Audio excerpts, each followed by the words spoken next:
Hello, hello, hello, and welcome to Dancing in the Discomfort Zone podcast. I'm super excited for today's guest because a lifestyle that's not what everybody else picks is always something that fascinates me. And Hilary Colvin prefers living in exploration mode. Luckily, her husband does as well. And they have intentionally built a fulfilling accounting career that allows them to work anywhere.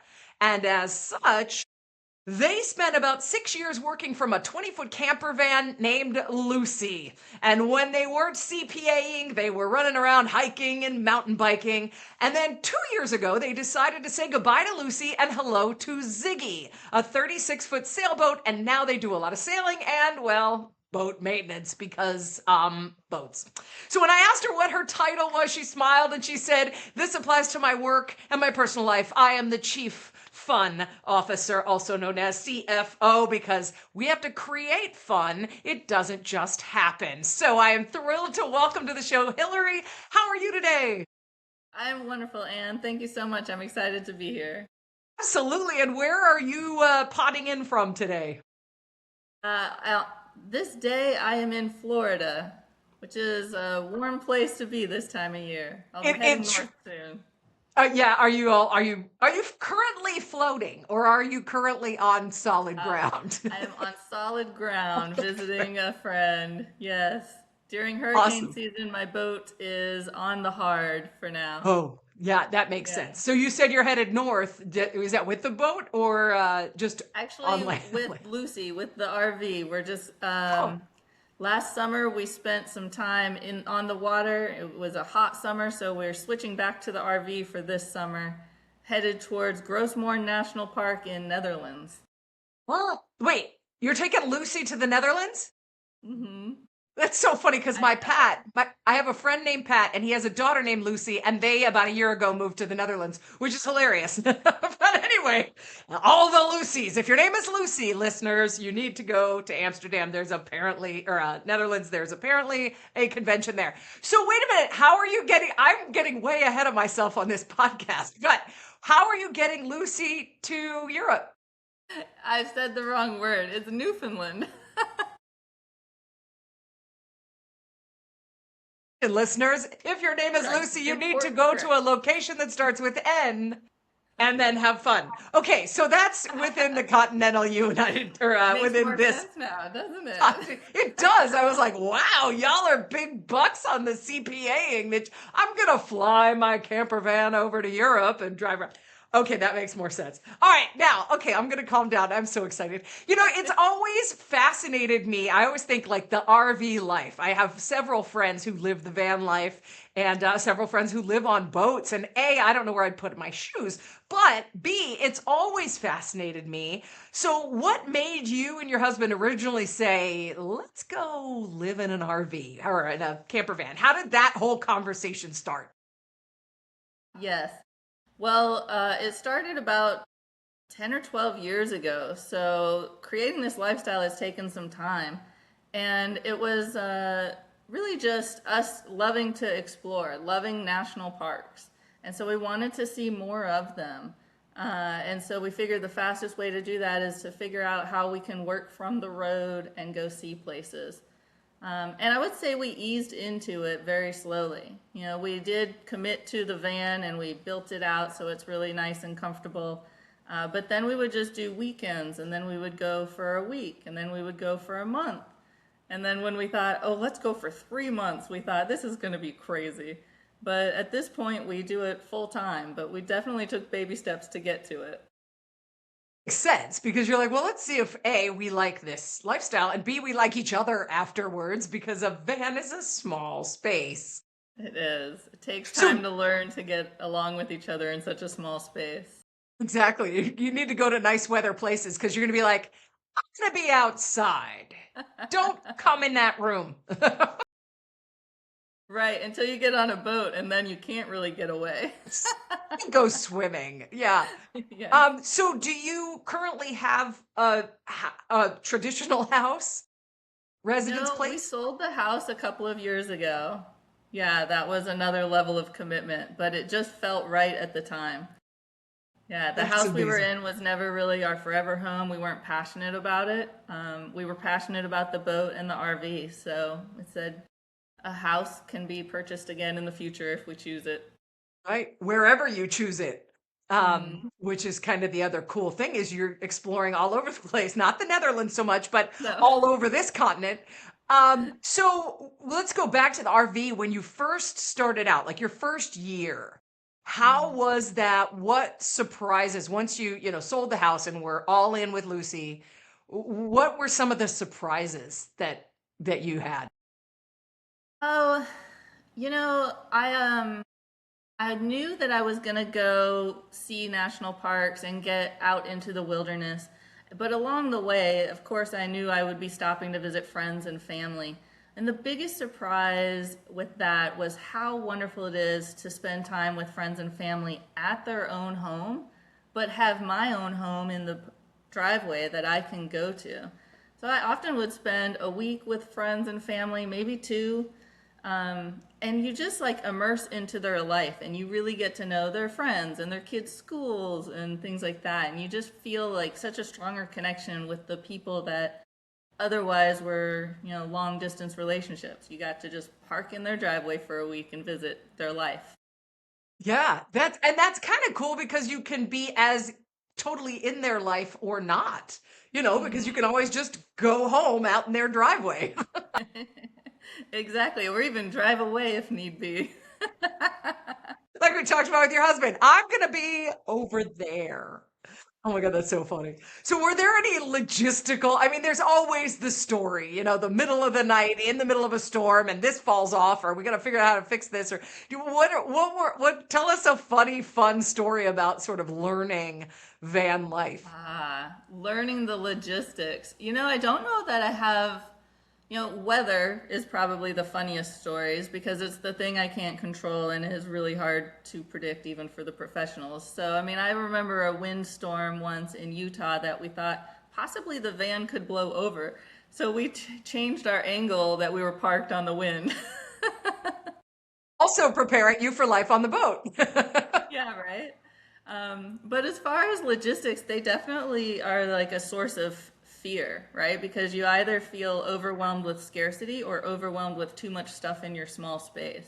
Mm. So we do, we're just super organized. It's where our accounting brains comes into play. Is that everything has a place, everything has three purposes, and any opportunity we have to address, like fill the water or get groceries, we take those opportunities. It's just a principle of ours. Is before we leave a location, it's what can we take care of that the van will need, that we'll need for the next few days. And so that helps us not have any of those middle of the night stories where we don't have any water or you can't brush your teeth this week or things like that. Oh my gosh. Well, and you learn these things probably as you go. Now, one of the biggest challenges I bet people say to you is like, where would I put all my stuff? I have too many clothes. For me, it's like I need a trailer for my shoes because I love me some shoes. So talk to me about that whole and you attended a speech that I did on letting go. So Yeah. talk to me about that letting go process as you sort of move from a house to a camper van. Yes, the letting go process is probably the biggest hurdle for a lot of people. And I had probably started addressing that one 20 years ago. Coming into adulthood, I did what I think a lot of people do, and I collected a lot of things and stuff, and my closets were full. And, one day I looked at my husband and I said, I really think we should move to a smaller house and have less stuff because I don't like taking care of it. It doesn't feed my soul in any way. And, he said, well, let's just start getting rid of stuff right away. We don't have to have a different house to do that. And so we started emptying closets and, paring down. And then those trips that we would take away in the van, we would have only what we needed or really wanted. And ultimately, when we came home to our house that had more things for brief periods, we would just think, we don't even want any of this stuff or need any of this stuff. We're not excited to be back home with the stuff. And so it really just helped us to keep releasing it and stop having stuff. And at this point, I still feel like I have too much stuff in a boat and an RV. I'm still trying to pare down. And I just ask myself all the time, do I love this and do I use this? And if the answer is no, then I get it out of my life. And did it surprise you how easy it was, and maybe it wasn't easy at all, to pare down? Because I feel like maybe there's a personality style thing where some people are like, oh my gosh, but I love this, this cup, and I love this thing, and I love this thing, and I have to have all my things. I'm like a magpie, right? Was it? I'm wondering whether this is a personality issue or a decision issue, or what do you think about that? Well, I definitely have some things that I love, but I think that the easiest way to address it is I used to have a box in my laundry room that I would put things in that I thought maybe I don't want. Like maybe a shirt that I loved 5 years ago, but I've not worn it for 5 years since. It's really hard to let go of some of those things. So I would just put them in a box in my laundry room. And every year I'd go to that box and I'd be like, I didn't come back down to the laundry room in this whole year. So I can get rid of this. And it really just helped me get through that to where I was finally, those things that I felt were hard to release suddenly felt easy to let go because I had falsely let go of them for a year. Right. Well, yeah, exactly. You said, well, I didn't use this over the last year. It wasn't in my life. I didn't miss it. And okay, we don't really need it. And that's such a neat, there's, it's saying, one of the sayings that I've been playing with in my head lately is when you say yes to something, you say no to something else. Or when you say no to something, you're saying yes to something else. So by saying no to the stuff, you're saying yes to this lifestyle of being able to run around and see the parks and wake up wherever you want to. Like, here's my house in my Aunt Gladys's yard, or in the state park or whatever. I think that's a really cool distinction. Mm-hmm. Yes, and even having those things in my life, it felt more heavy to have them. It felt like I wasn't able to go do the things I loved as much because I needed to stay home and take care of whatever, dust the closets. Dust your stuff. I'm looking around going, I gotta get rid of some stuff now. I have that habit on people. It's why I move so frequently. It's like you always get rid of a whole bunch of stuff, and you're like, where did it all come from? Didn't I just do this? But right. And so, have there been any, as you've settled into RV life, were there any lessons that kind of translated to other areas of your life, like your business, or your interaction with your spouse, or your interaction with people in public, or any translatable lessons from what you learned in the van? Every day. I always am, a little bit of a poet in my own head, always thinking about, how much this relates to a lesson in life. I often think about if I have things away from my space, then I have space for new things to come in. Mm-hmm. So new experiences, or even just being able to see more. Maybe there's less clutter between my seat and the van window, then I can see the road more. And just, things like that, I always am translating to. It is easy to be distracted by what we intentionally put in our space, but if we take things out of our space, something else is going to fill it that'll be new and unexpected, and we aren't able to control it as much, and maybe it'll be the best surprise ever. Right. And you're not just talking about specific logistical space. You're talking also about mind space and emotional space and life space and all of that. Exactly. Yeah. Mm-hmm. Exactly. Yeah. And have any incredible opportunities or incredible happenings happened as you've kind of let go of some things, and other things like you're like, oh, holy crap, I didn't see that coming? Yes, definitely. I think that it's easy to when you have less things even on your calendar, so a lot of times I have my work hours, but outside of my work hours, if I get out of the boat or out of the van and I see, I'm in this new place where I could go do a lot of different things. I have no idea what today can bring to me. Then to me, that's where the joy in life comes. So anything that's unplanned or unforeseen, I'm going to take advantage of it and seize the opportunity. So by simplifying these other things in my life, I think it makes me better at seeing opportunities and taking advantage of the opportunities when they come, not postponing them for tomorrow or next week or when I retire or all of the excuses we can say. I try so hard to take advantage of the opportunities as they come.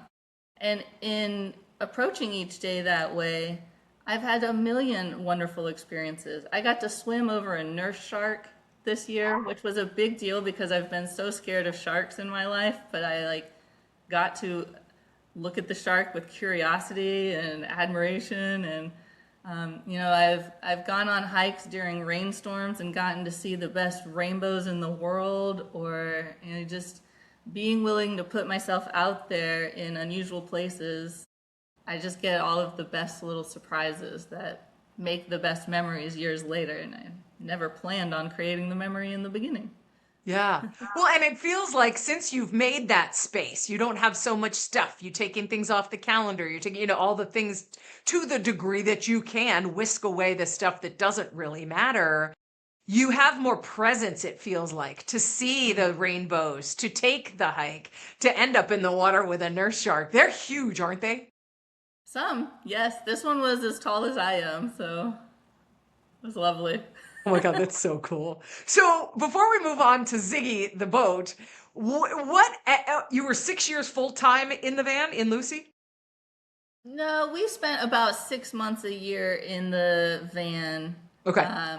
We would always kind of come back home for tax season, for busy season, and then finally we were like, let's stop the coming home. We don't like the coming home anymore. Interesting. So where were some of the highlight locations that you went on the van? I think this is just such a cool thing where you're like, today our home is in Arizona, and then we're going to Colorado, and it's just like that's so cool. Like you open the doors and like, where are we today? Oh yeah, okay, we're in Utah. Yes, Yellowstone National Park is easily the winner. I mean, water boils out of the earth there, which is very cool to watch and listen to, but just blows my mind to think how it is happening. So Yeah, yes, that's a definite favorite. I went there 2 years ago and was just like, what? This is just, and of course the fuzzy cows. Yes, yeah. The Grand AKA Canyon bison. is easily another second best. I got to spend 2 weeks camping right on the edge of it. Right. So I would hike in every day and did a few overnights through it. It's lovely. Oh my goodness. Again, mind blowing. How was that created? Can't Right? fathom the years it took to create. How do you get any work done? Well, luckily my physical body, limits me. I can only hike so That's many true. miles in a day, That's and true. eventually I'll be like, I'm just going to sit down and drink some coffee and use my brain power to do some work. I love it. Well, and some nights it's probably a Walmart parking lot. It's probably not all the Grand Canyon. Exactly, you're right. I love it. All right, so 2 years ago you said, hey, let's jump on a boat. Tell me, oh no, wait, before you do that, one more question. What did you learn about your relationship with your husband? Like, how did you two grow as a couple as you figured out how to make this work?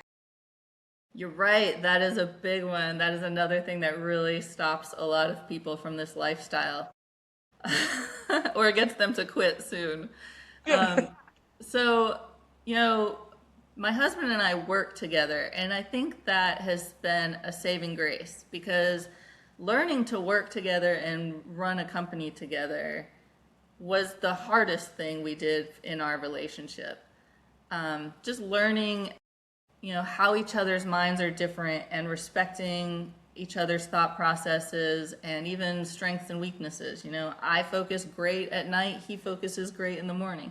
Like having to learn all of those tiny details about each other was very difficult. But at the point that we were like, okay, now let's move this show onto an RV or a boat, it's like, well, we already learned how to work together.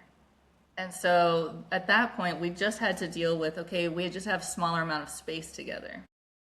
So, I see a lot of couples that they both retire and quit their, volunteer activities or whatever, and then they move into a small space together, and then they try this new thing together, like traveling or sailing or something, and it's like, that's so many new things all at once. I don't know how they tolerate it. I think it would be really hard. So again, for me, it was the long plan. I've spent 15 years getting to where I am right now. And those baby steps made it hard. So by the time we moved into the van, we were really used to working together. And we've been backpackers and lived in tents for weeks at a time. And so we were okay with the small space. In fact, sometimes the van feels like it's luxurious, because we're used to a tent. So we're like, hey, there's a refrigerator, there's a water faucet, this is fabulous. It's all about perspective, right? It is. I love it. I love it. Well, and it seems like because you two had learned with building the business, you'd learned to communicate. I feel like that's kind of not just communicate like, I'm going over here or we need to do this, but here's how I'm feeling right now. And I need, we got to deal with this. But I feel like when you learn to do that with building a business, because if you don't, you're not going to be in business very long, that navigating the van would be not easy, but easier. That's very Certainly. cool. Yeah. Very, very cool. All right. So suddenly one day, 2 years ago, you said, let's get a boat. What was that conversation like? And what was that transition like? Well, sometimes people call an RV a land yacht. And, we would often say it's so wonderful to travel with our home, meaning we have the comforts of our bed and our pillow and a lot of what we want with us. But we wanted to maybe see some new places, new ecosystems, possibly see different cultures, but also maybe travel in a different way. The actual driving 8 hours is a little bit unexciting, but the thought of sailing to some place, that makes the journey more exciting now too. It's not just the places we're going, it's the journey, how we get there, that's more exciting. And so we just took some classes about sailing and did an overnight sailing class and learned a lot, and we thought, this is something we could do. We should try it. We should try it while we're young enough and our bodies feel flexible enough. And so we often talk about how we have, maybe 10 good summers, which hopefully is wrong, but it's how it pushes us to make these decisions real, faster. So, if we sit down and think, if we only have 10 good summers, that would mean 10 good summers in a sailboat. Is that enough? Maybe not. Let's go now. To decide, and then if you get to have 20 more and 10 more after the expected, you can be like, all right, cool. Now we know what we like. Let's go do whatever we want. Yeah. Yeah. It helps us prioritize what's truly important, what we really want to make sure we achieve or experience. So, I love it. So yeah, we just said, okay, let's try it. So we went and we bought our first boat. Scariest thing we've ever done as far as like a financial decision. It's the biggest toy I've ever purchased. Boy, that's your house. Yeah. So wait, okay, so had you sailed before the classes? We had rented a sailboat with friends years ago and done like a week in the Bahamas with friends. I had done an outward bound sailing course. So we had experienced sailing, but we hadn't experienced actually living full time in that. Yeah. Oh my gosh, that is so great. We finally, the day before we wrote the check, we kind of asked each other, are we going to regret this? Is this smart? And the answer was, maybe we are going to regret it, but we know we're going to regret not doing it. So we had to try. I just got the goosebumps. This is so cool. So how big is your sailboat? Because we had a 33-foot sailboat in Greece. And so I have a context of what a weekend on that size boat is. So how big is your Yes. sailboat? 36 feet. So Okay. only Yeah. 3 feet more, but on a boat, that feels like a whole nother wing. Yeah, exactly. Exactly. Wow. And so being in the what surprised you in moving onto the boat? Because I feel like having lived on the in the van, you kind of had, okay, cool, we limit our stuff, we're organized, we know. And I remember that. My dad was always like, you put things back, you put them, especially in a boat, because oftentimes it's going back and forth and Mhm. the, all of that. So what were some of the surprises when you moved onto the boat? Uh, the biggest surprise, which shouldn't have been a surprise, but it doesn't ever stop. The boat is always moving in some way or another. With the RV, when you park, you can just check out. You can turn off your brain, you can relax, you can watch a movie. But in the boat, you've always got to be sort of on alert. And I don't mean that in like a super scared way, but you've always got to notice. You've got to keep your senses about you. Like, oh, the wind is shifting. Oh, the storm is blowing in. Things like that. And so what we learned is, okay, if we want to relax, we need to move slower and maybe intentionally just stop, like tie to a dock. That's the most stopped we can get. Mm-hmm. And so we just did a little bit more of that than we thought we would in the first year of living on the boat. Yeah, and I remember those late nights where all of a sudden the anchor, we're down bumping into something because the anchor didn't hold, and like we're off, and Mhm. my dad gets up and boom, boom, boom, boom on the deck, and yeah, oh yeah, boats create some fun adventures and some fun emergencies. Yes, it can feel like an emergency. Yeah. So do you have Wi-Fi on the boat? I mean, this is just a complete logistical question, but the fact that you have to CPA to pay for your dinner and stuff. Yes, Do you have Wi-Fi on the boat? You have a satellite thing? I have a Starlink. Yes, it makes all the difference. Yeah, it I makes guess it so. possible. So you can be between islands in the Caribbean, just working your Hmm. little self away. Oh God. And so far, and in your intro thing, you said you've been exploring the Caribbean and the Chesapeake Bay, which is up in the Mid-Atlantic area. Did you love them? Oh my God, I'm so jealous.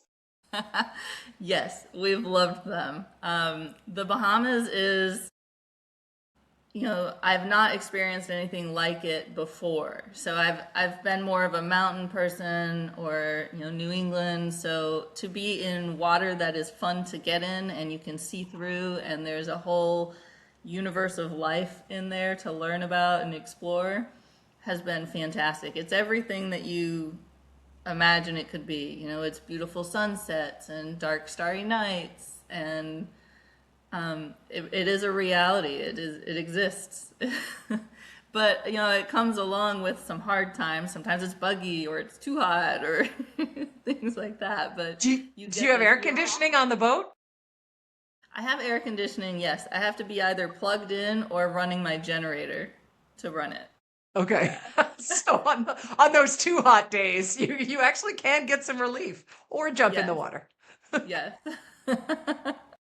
And one of the things I remember from sailing, because we lived in Greece when we had that boat, is that the culture at marinas, the community that people on boats have together just automatically, I remember being really, really cool. And I understand that's the same with sort of van life too. You go and you pull up and you meet all these people in this similar lifestyle. Have you experienced that? And what's that?